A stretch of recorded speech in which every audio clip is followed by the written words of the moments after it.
y'all? It's your girl Meci, and I'm back with another episode. To my new people, hey y'all, I'm Meci. To my Meci blessings, welcome back, y'all.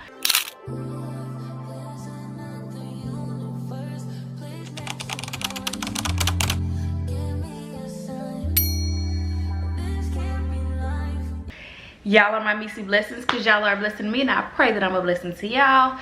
As you read by the title, seen by the thumbnail, we got another little sit down face-to-face kind of video. In this video, I am going to be sharing with you guys lessons that I learned at the age of 26. Making this video, yes, I am still 26, but my birthday is literally what, 2.5 weeks away, and I'll be 27. And as y'all know, it's been what, a year and 2 months since I packed all my stuff up, moved to Alabama to be with my man. And yeah, so I've learned a lot within this last year. I moved here when I was 25, and then I turned 26 2 months later. Me and Bae started talking when I was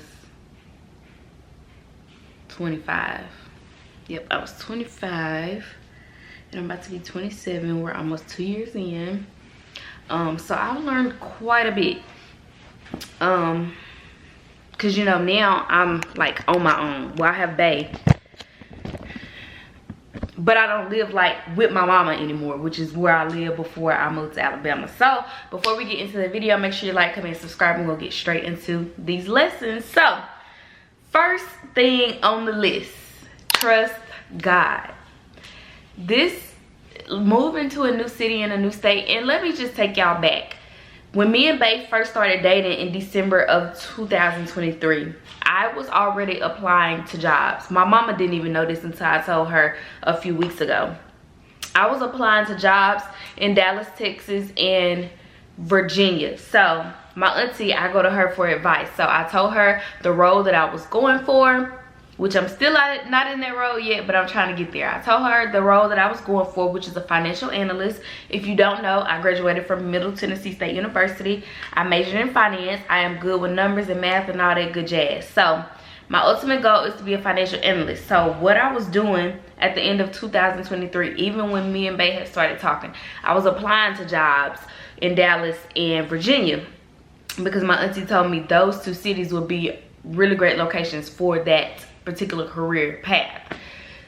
So at the end of 2023, I was, you know, applying to jobs. Even up until like probably like February and March, I was still applying to Dallas. Okay, yes, I have started to date Bae.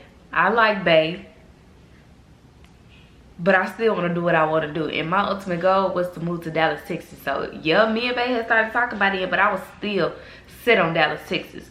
And I had started talking to Bae, just telling him like how I just felt like they wouldn't give it, nobody would take a chance on me. Like, okay, no, I have no experience in this field, but I have the education.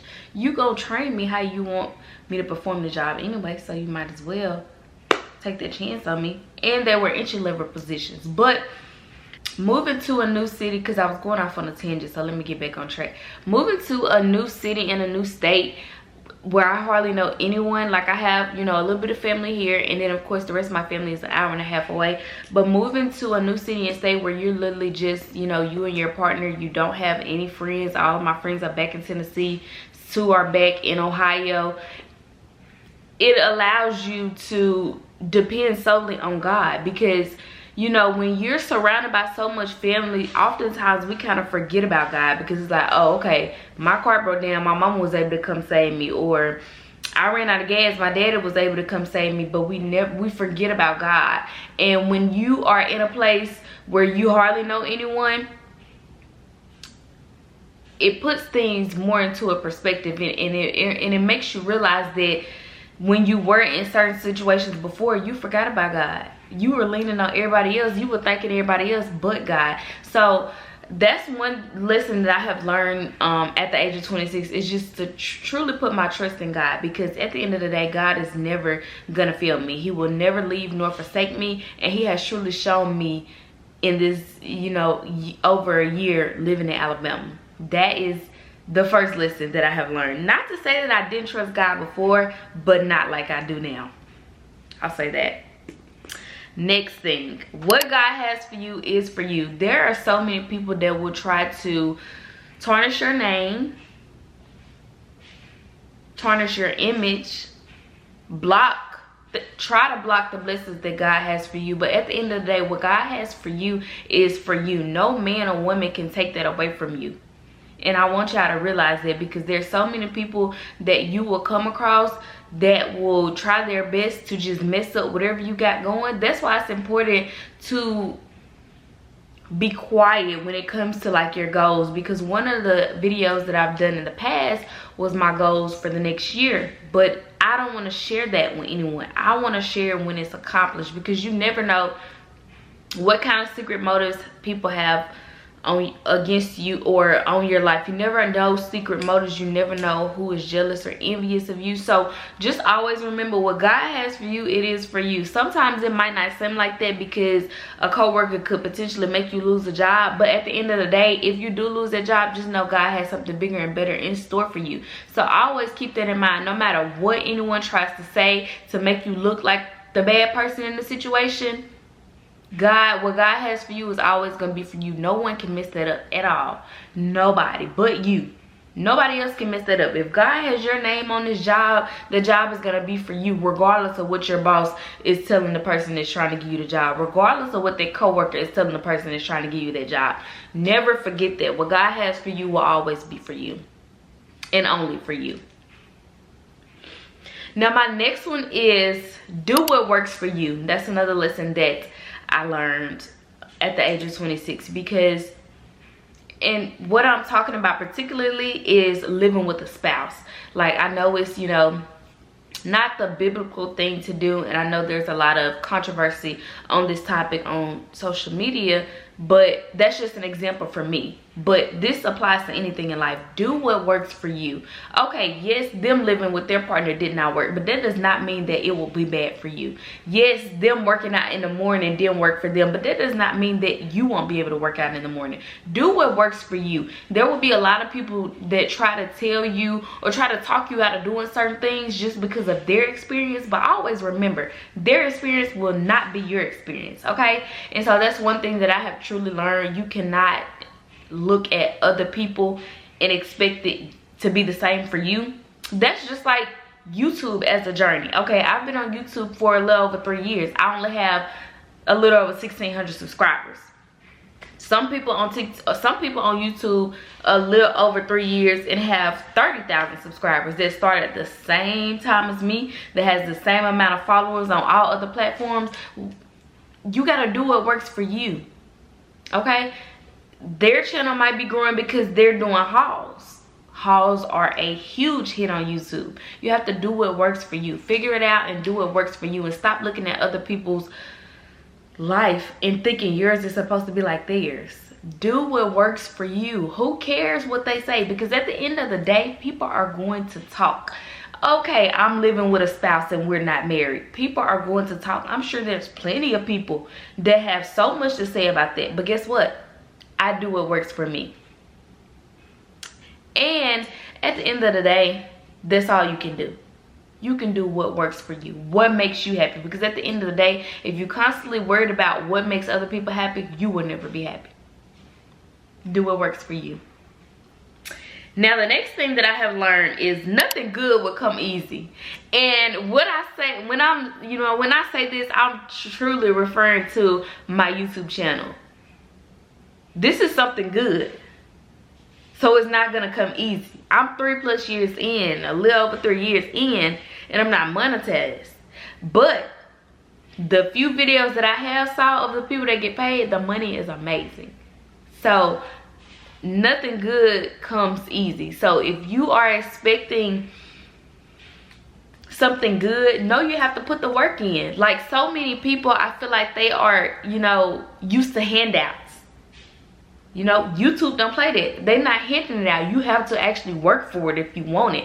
And that just brings me around to like the TikTok girlies, because a lot of the girls that I watch on YouTube, I come across their TikTok sometimes and I'm like, oh, she only got like 7,000 subscribers on YouTube, but she got like 500,000 on TikTok. Now, I personally feel like, you know, TikTok is easier than YouTube only because it's short form content and it's easier to keep someone's attention. Because most people that watch YouTube, they can sit and watch videos for a long time. So they go on YouTube thinking it's gonna blow up like their TikTok. Nothing good. And I'm not saying that TikTok is not a good thing, but it's not gonna come as easy as TikTok, growing a YouTube channel. But nothing good comes easy. Whether you want to go to school to be a nurse, you're gonna have to stay up late nights and study.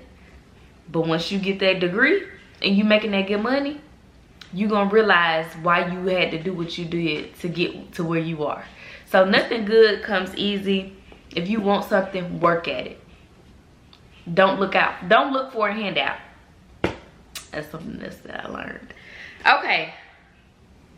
Something else that I just recently learned is don't let the enemy win. If you're on a spiritual journey like me, the enemy will try to attack at all times. And like I was telling Portia, which is my work bestie, we're being tested at that job. We are being tested. And I told her, I'm not trying to keep failing. So if somebody wants to be nasty towards me, I have to learn how to be okay with that. Because if she's nasty to me and I'm nasty back, that don't make me no better than her.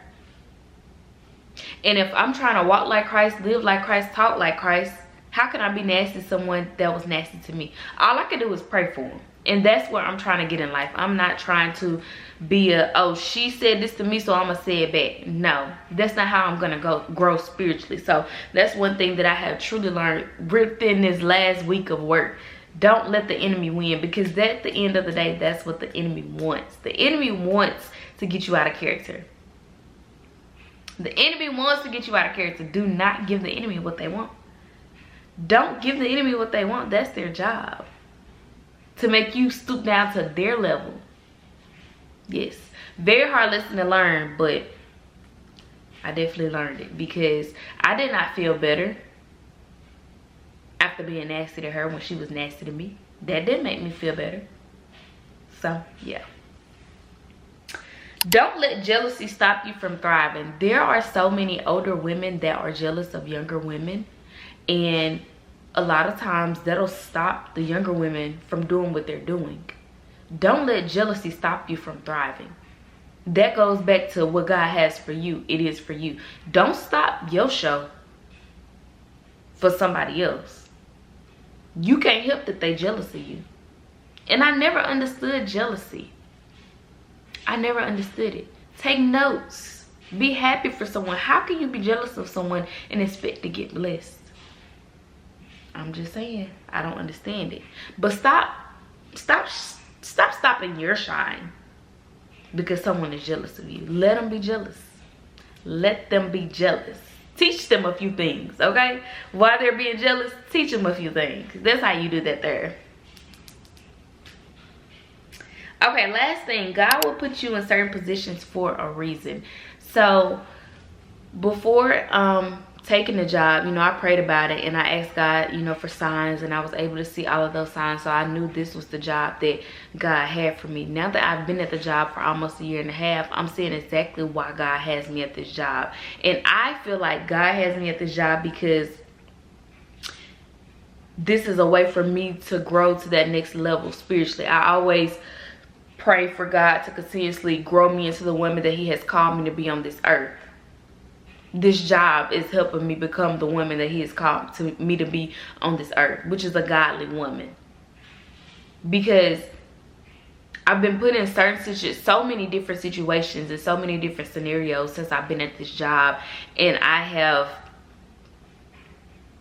have thrived for the most part. You know, sometimes I do let the flesh win and I this mouth get a little smart, but God will put you in certain positions for a reason, and I feel like He put me at this specific job so that I can grow spiritually. Now it took me up until a year later to realize why God might have me at this job, but I think that's one of the reasons why, because it's allowing me to see things from a different perspective, and I can thank Bae for that, because I vent to him all the time when I have issues going on at work, and he broadens my perspective. Like, bronze it, baby. He chewed me down to my drawers the other day, okay? So God will put you in certain positions for a reason. You know, sometimes we don't know what that reason, and like I said, I think I know the reason, but that does not mean that's the reason. God could have put me at this job so that I could get ready for the next one. You just never know the reason that you are in the season that you're in the position that you're in. You just have to know who your God is and trust him, and trust that he's gonna be leading you in the right direction. So God will never put you in a position or at a job just because. He always has a reason for what he's doing. We, like I said, we might not know what that reason is sometimes, but he always has a reason for what he is doing, and it's always to make us better. Those are 7 things that I learned at the age of 26. And if you made it this far in the video, put down a few things that you have learned at your current age. Like, what's a thing or two that you have currently learned or are learning? But that is it. Thank you guys so much for watching. Don't forget to like, comment, and subscribe. And I'll see you on the next episode.